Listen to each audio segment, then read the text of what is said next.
hozirgi zamon ota-onalari bilan bizni zamondagi ota-onalarni solishtirsam, bizni ota-onalar fashist bo'lganmi? Ayamaganmi? Ularning zapasnoy bolalari bo'lganmi deyman-da 5-6 tada. Hozirgi bolalarimizga son qattiq gapirishga bitta etikni opacham bilan kiyardik. Men abidgacha o'qirdim, opacham abiddan keyin o'qirdi. Bitta etikni kiyardik, almashibdi. Hozirgi farzandlarimizda 10-15 ta kiyim bor, krossovkasi bor, hammasi. Yana ko'ngliga qaraymiz. Erta yo'qotib qo'ymadimmi? deb qo'rqamiz ko'yniga.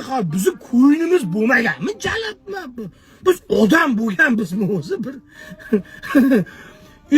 Shunda ham bu yoshlar baxtsiz. Shunda ham o'tirib storiesga kirsang jalab как будто bir Donald Trumpga o'xshab 3 marta default bo'lib, 3 marta bilan krizisdan chiqqan odamdek o'zini tutadi. O'zi bir parcha xom ter tashlab ketgan xolos ana bitta.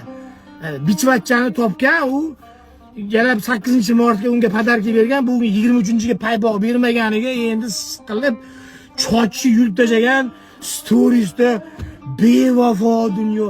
Voy pidaras, seni bitta ayol kishi shunchalik sindirgan bo'lsa, hali hayotda qancha muammolar kutyapti seni uka.